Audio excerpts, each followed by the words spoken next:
aí pessoal, tudo jóia? Então, conforme combinado, hoje eu vou dar uma aula para vocês, só que uma aula de uma forma diferente, através de um vídeo. Se liga aí!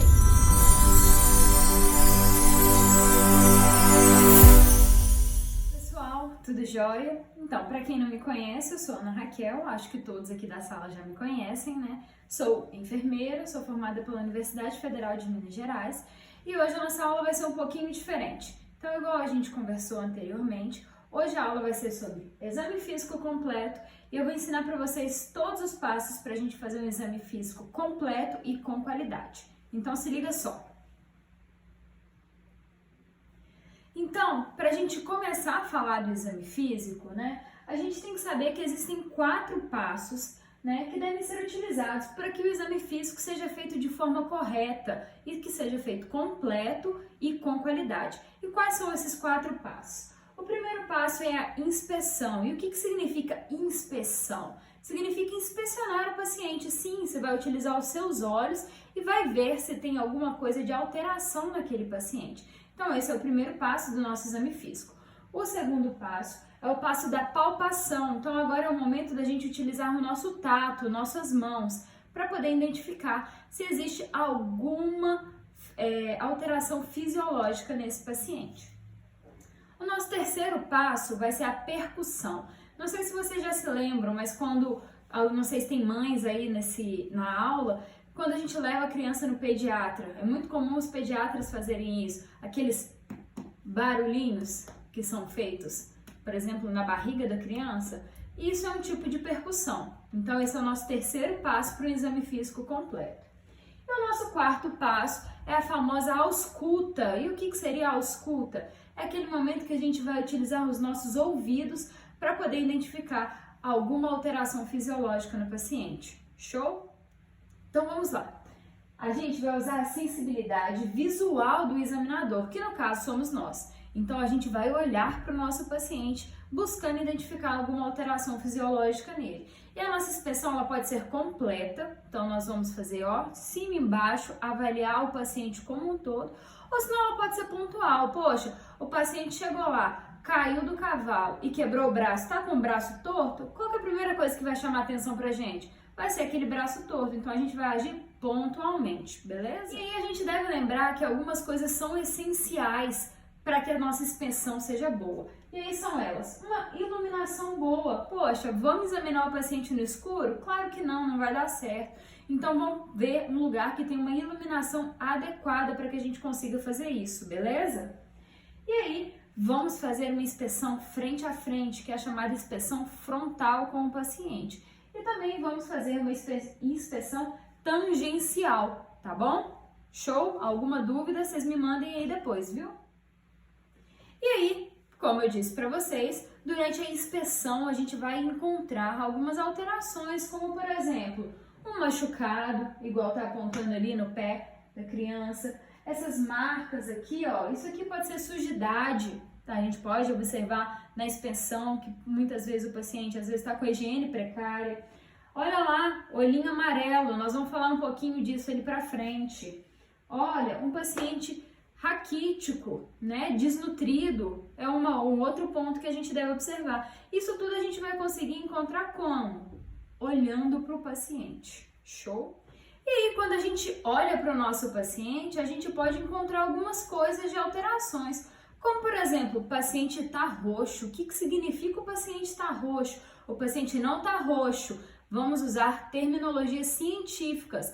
Nós estamos estudando para falar as coisas cientificamente. Então, o que isso significa? O paciente está com a boca roxa, com as extremidades roxas. Então, se ele está com boca roxa, peito roxo, né, que é o tórax roxo, ele está com uma cianose central, como dessa mulher aqui, olha, lábios roxos, né? Então, isso se chama cianose. O roxo se chama cianose. Vamos sempre utilizar a terminologia correta, beleza? Então, essa paciente aqui, ó, que eu tô mostrando pra vocês, ela tá com a esclera amarela. E o que significa estar com a esclera amarela? Significa que ela tá provavelmente com alguma alteração hepática. E como que é o nome que a gente dá para um paciente que tá amarelo, o famoso amarelão? É icterícia, então guardem esse nome. Um paciente que tá ictérico é aquele paciente que tá amarelo, beleza? Uma outra questão que a gente pode observar, vocês já ouviram falar, ai, nossa senhora, aquela pessoa ficou até branca quando ela ficou doente. O que é a pessoa branca? Olha, peguei a foto do presidente aí, Jair Bolsonaro, na época que ele tomou uma facada lá. Se chama palidez, tá? Então, isso é uma outra alteração que a gente vai ver quando a gente bater o olho no nosso paciente. Ou, peraí, esse paciente aí tá branquinho demais, o que é isso? Ele tá pálido, beleza? Então, chegamos no nosso segundo passo do exame físico. E qual é o passo? É o passo que a gente vai utilizar as nossas mãos, que é a chamada palpação. Então, a partir das nossas mãos, a gente vai começar a buscar alterações fisiológicas no nosso paciente. Então, ela pode ser realizada de diferentes formas, desde utilizando uma única mão, às vezes usando as duas mãos, utilizando a mão em forma de garra, vai depender daquilo que a gente está procurando, tá joia? Uma coisa que é muito importante, quando a gente vai examinar o paciente, por favor, vamos dar uma esquentadinha nas mãos. Às vezes a gente está num tempo muito frio e aí o paciente está lá todo cobertinho, debaixo da coberta, embrulhadinho no leito, aí você chega lá com as mãos geladas. Não, né, gente? Vamos aquecer as mãos para a gente não causar desconforto no nosso paciente, beleza? São dígito-digitais, que a gente utiliza a palma da mão e aí com os outros dedos a gente vai fazer o barulho. Aí a gente vai fazer percussão na região do pulmão, nas costas. Nós vamos fazer aqui, ó, na barriga, no tórax, em vários pontos do corpo para a gente conseguir identificar alguma alteração específica. Então, o que a gente pode encontrar? Um som que vai ser maciço, submaciço, claro pulmonar ou timpânico. Então, são esses os sons que a gente vai escutar, dependendo do lugar que a gente faça a percussão, né? E aí, alguns outros tipos de percussões podem ser realizados com punho percussão ou com a borda da mão. Que exemplos são esses? Por exemplo, aqui, ó, quando a gente bate nas costas do paciente, a gente consegue saber a questão renal, se às vezes o paciente tem alguma alteração renal. Quando a gente faz essa percussão, ele vai queixar dor. É um tipo de percussão que a gente pode utilizar também. Aqui a foto não está muito clara, mas o que é? É uma barriga aqui. Vocês já viram pacientes com barriga d'água? Não chama barriga d'água aquilo, chama ascite, tá? E como que a gente identifica? A gente faz uma técnica que se chama piparote. A gente põe a mão em um dos lados da barriga e dá um peteleco do outro lado. E a gente vai sentir a movimentação da água. Então a gente vai conseguir comprovar que aquilo que a gente está examinando é uma ascite, é uma barriga d'água. Não, não é barriga d'água, viu, gente? É ascite, terminologias científicas. O quarto e último passo vai ser a ausculta. Então nessa ausculta a gente vai identificar sons que podem vir a relacionar com alguma patologia, né? E aí a gente utiliza alguns instrumentos, como por exemplo o estetoscópio, que é esse aparelhinho aqui que eu estou na mão. Mas, Ana, e esse aparelho que está aqui no meio da foto? Isso daqui é um pinar.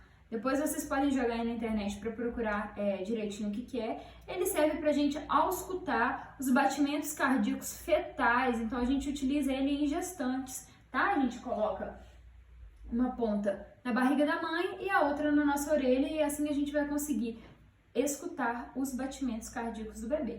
E aí, o outro aparelho que a gente utiliza muito é o estetoscópio. Então, vamos seguir aqui para a ausculta. Para realizar a nossa ausculta, a gente deve se atentar em algumas coisas, como, por exemplo, ter um ambiente silencioso. Não adianta você tentar auscultar um paciente lá no centro de Belo Horizonte, no meio da Praça 7, que vai ficar muito difícil, eu te garanto.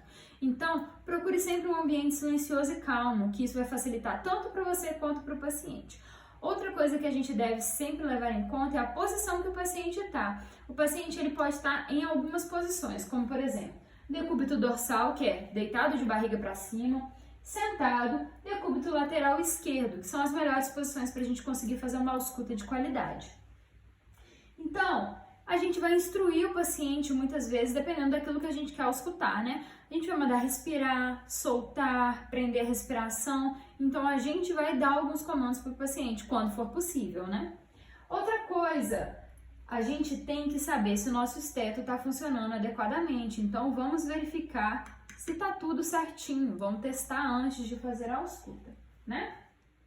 E aí, quais são os focos que a gente utiliza para poder fazer a ausculta? Então, vamos lá. O foco aórtico, o que é aquele segundo IEC direito? é segundo espaço intercostal, beleza? Então contem aqui, ó, nas costelinhas de vocês, no segundo espaço entre as costelas, que é o segundo espaço intercostal, direito, a gente vai ter o foco aórtico, que a gente vai conseguir fazer essa ausculta. No foco pulmonar é da mesma forma, só que do lado esquerdo. Então, no segundo espaço intercostal esquerdo, a gente vai ter o foco pulmonar. Na borda external inferior, a gente vai ter o foco tricúspide. Então, vocês sabem onde fica o externo, já estudaram anatomia, então vocês vão saber onde é a borda external inferior.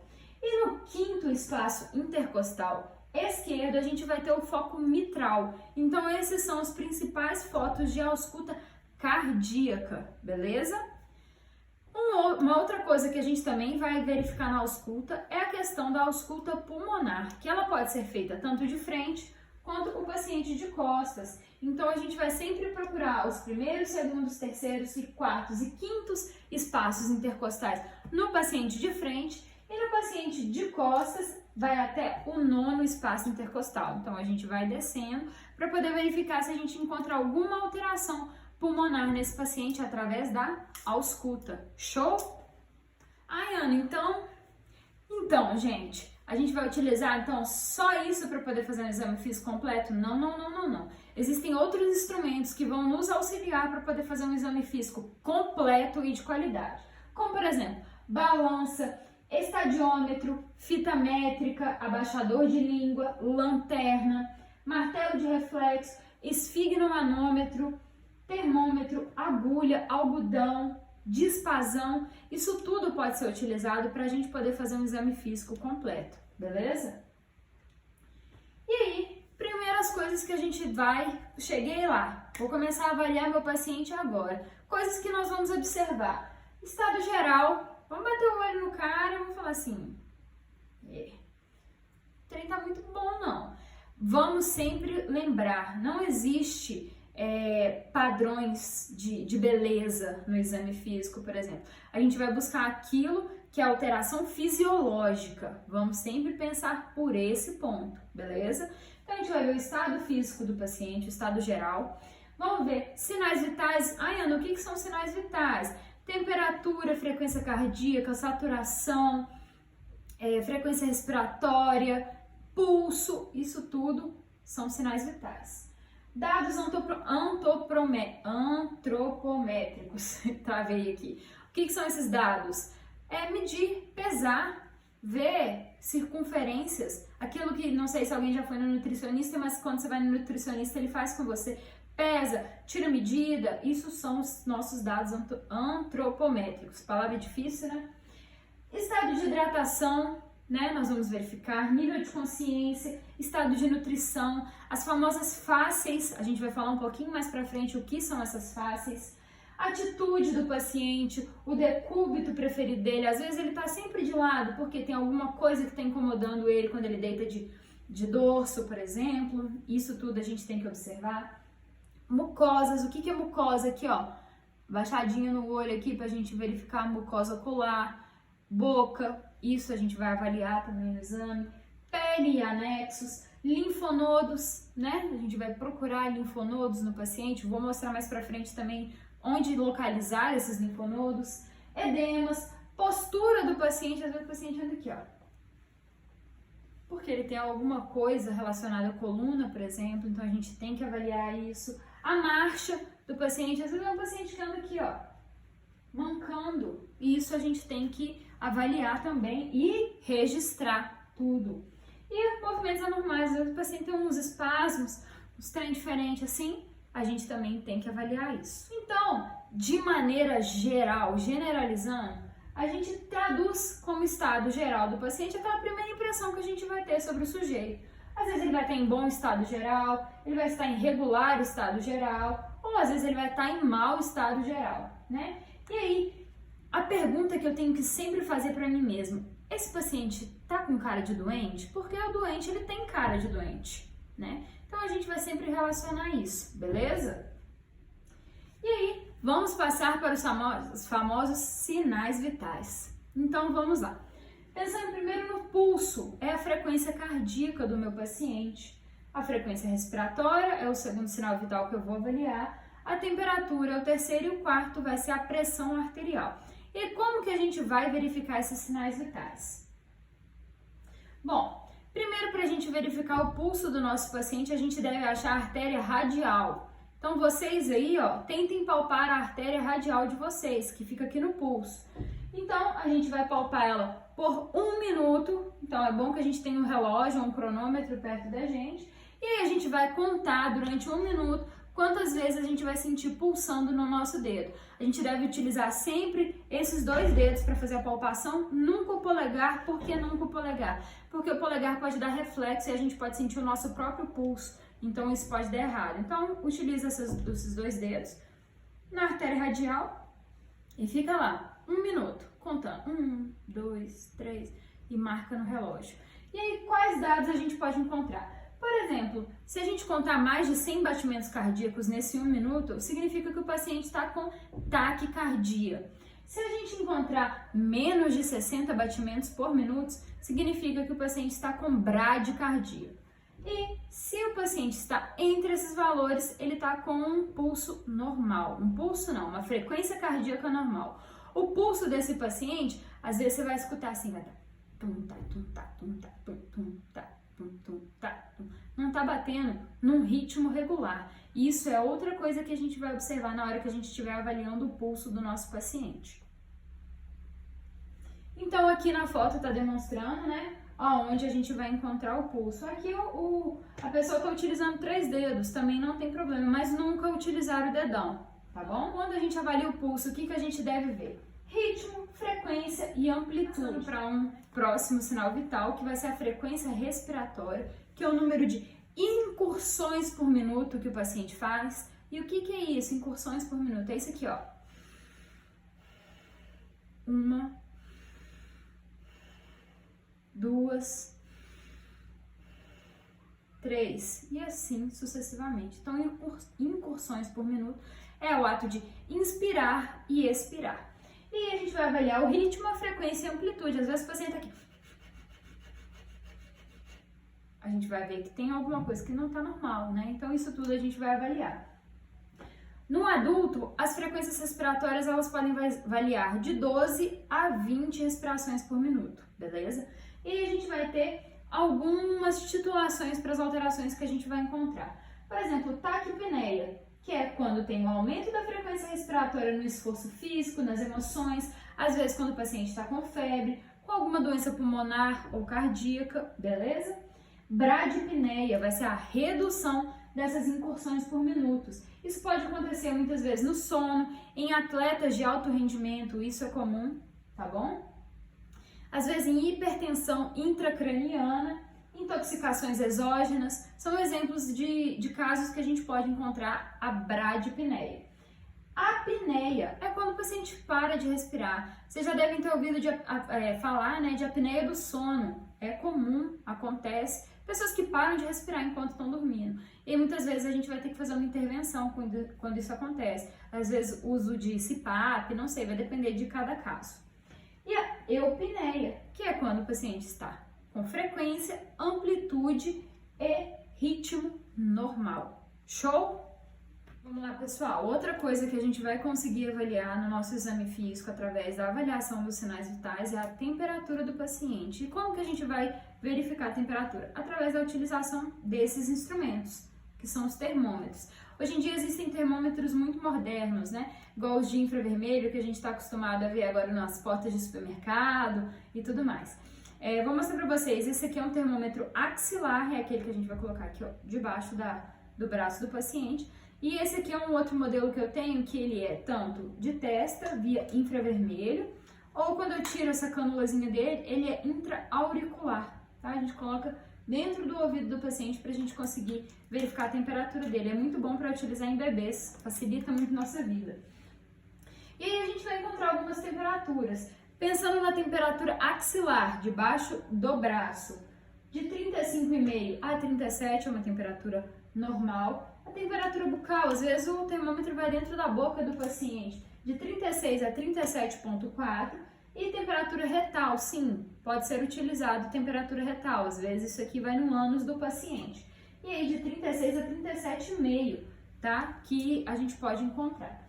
E aí o que é a febre? Então existem classificações. A febre leve ou febrícula é de 37 a 37,5 de temperatura, moderada de 37,5 a 38,5 e febre elevada acima de 38,5, beleza? Então, gente, agora a gente vai falar um pouquinho a questão da pressão arterial. Primeiro a gente tem que entender o que é a pressão arterial. Ela vai ser a medição indireta da onda de pressão que vai ser feita, né, vai ser propagada através dos vasos. E como que a gente deve fazer essa aferição, né, que é o termo correto que a gente utiliza, da pressão arterial? Primeiro, a gente deve saber qual que é a circunferência do braço do nosso paciente, para assim a gente escolher esse aparelhinho aqui corretamente, que é o esfigmomanômetro. Então, a gente deve utilizar sempre um esfigmomanômetro do tamanho adequado do meu paciente, beleza? Então, primeiro a gente explica para o paciente aquilo que a gente vai fazer com ele, que é olhar a pressão arterial dele. Após isso, a gente pede para ele ficar em repouso durante 5 minutinhos, tá bom? Porque se ele estiver vindo andando, por exemplo, até o postinho, isso tudo pode influenciar na medida da pressão arterial dele. Aí a gente vai evitar que ele esteja de bexiga cheia. Se ele tiver praticado exercício físico, aí o tempo vai ser maior, vai ser de 60 a 90 minutos que ele vai ter que esperar para poder fazer esse procedimento, tá? Não tem ingerido bebida alcoólica, café, isso tudo pode influenciar diretamente na medição da pressão, tá bom? Manter as pernas sempre descruzadas. Se a perna estiver cruzada, isso pode dar alteração nos valores que a gente for encontrar, tá? Vamos remover a roupa do braço do paciente, vamos expor o braço do paciente para a gente poder fazer essa aferição. Nada de colocar o esfígmo por cima de blusa não, tá bom, pessoal? Então, vamos posicionar o braço tem que estar nessa posição aqui, ó, beleza? Tá explicando ali, ó, na altura do coração, no nível do ponto médio, do externo, mas é basicamente essa posição aqui que o braço tem que estar, beleza? Selecionamos o manguito certo, né, para poder fazer esse procedimento. Vou mostrar para vocês que nos manguitos eles vêm normalmente com um lugar já que vai estar mostrando pra gente onde vai estar posicionado com relação à artéria braquial, tá? Então eu vou colocar aqui em mim só para vocês terem uma ideia de como vai ficar. Então a gente vai posicionar em cima da fossa cubital, onde é a fossa cubital, vocês aprenderam isso em anatomia, a fossa cubital é aqui, tá? Então em cima, aqui ó, setinha apontando para onde fica a artéria, tá?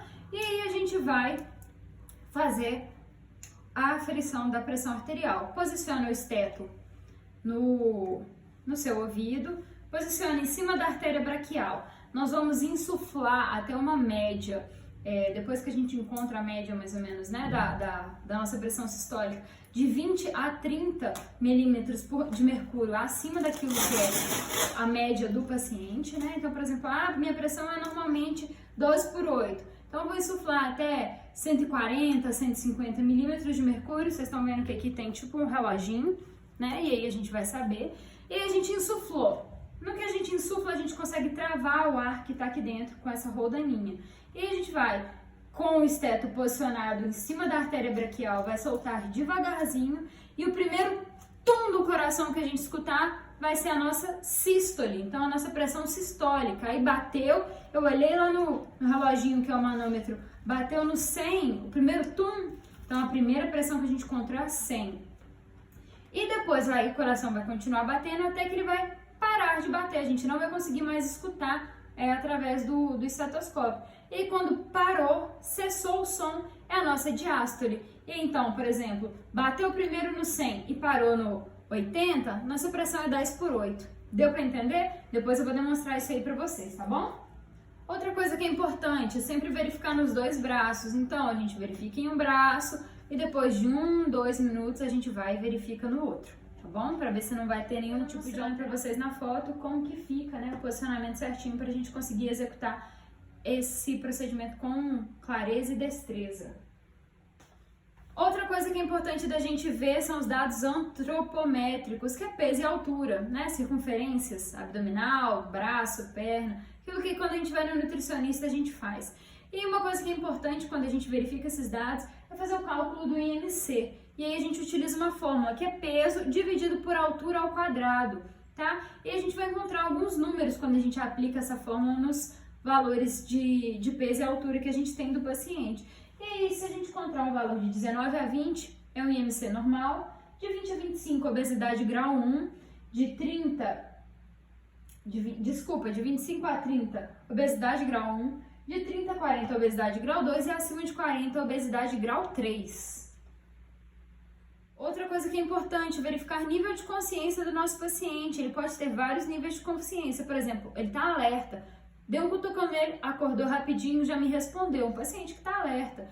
Ou senão eu chamei o paciente, oi, o que está acontecendo? Está sonolento, né? Às vezes ele está torporoso, está com torpor, é um nível acima do sonolento, mas ele ainda não está em coma, beleza? E depois a gente tem o coma superficial e o coma profundo. É muito importante que a gente verifique o estado nutricional do paciente e a gente vai ver através do olhos, mucosas, pele, urina e peso, tá? Tanto nutrição quanto hidratação, que é aquilo que eu já falei pra vocês, né? De pele, por exemplo, ver turgor e elasticidade, né? Mucosas, às vezes quando a pessoa está desidratada, a mucosa fica funda, isso tudo a gente tem que, fica ressecada, né, os olhos ficam fundos, isso tudo a gente tem que avaliar, tá bom? Outra coisa que é importante são as fásceis, né, que é quando a gente bate o olho no paciente, a gente vê que tem alguma espécie de característica que muitas vezes é sindrômica. Ai, Ana, mas tem gente que é feia e tem gente que é bonita. Não é disso que eu tô falando.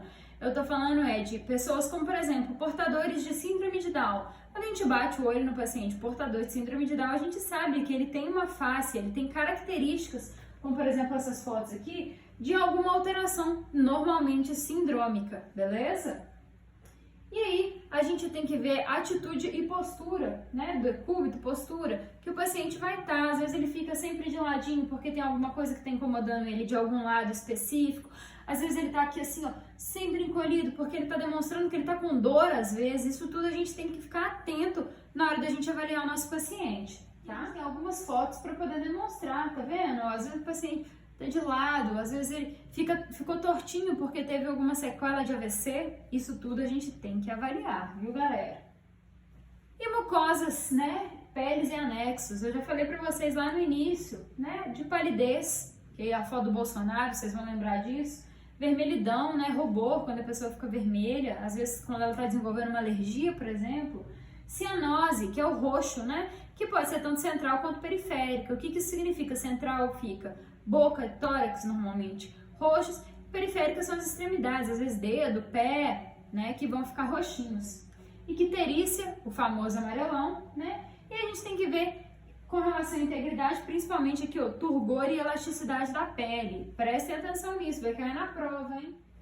Outra coisa, com relação a pelos, ver distribuição, textura, coloração, brilho, verificar as unhas, que muitas vezes tem o quê? Micose, alguma doença, né? Então a gente tem que avaliar isso também no exame físico completo de um paciente. Como eu falei pra vocês, a gente faz palpação de linfonodos, a gente tem diversos linfonodos pelo corpo, né? Então a gente não vai sair palpando o paciente por completo para poder ver se tem alguma alteração, não. Mas se eu fui lá queixando, por exemplo, dor de garganta, eu vou palpar o linfonodo que fica onde, ó? Submandibular, que assim, ó, a gente vê se tem linfonodo, se ele tiver mais grandinho, a gente sente perfeitamente. E a gente tem uma cadeia de linfonodos, tanto na região cervical, como, por exemplo, na região axilar, a gente tem cadeia de linfonodos, na região inguinal, que é a região da virilha, beleza?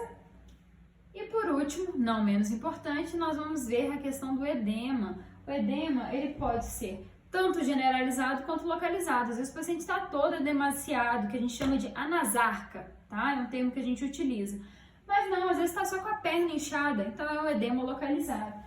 Então a gente tem que ver a intensidade, que aí vai estar relacionado ao tamanho do cacifo, que é a profundidade que quando eu faço a pressão, que a pele vai ficar, tá bom? A consistência também, às vezes é um edema duro, ou às vezes é um edema que vai marcar, né? Temperatura, quando a gente utiliza as mãos, por exemplo, para palpar o paciente que está com trombose venosa profunda, né?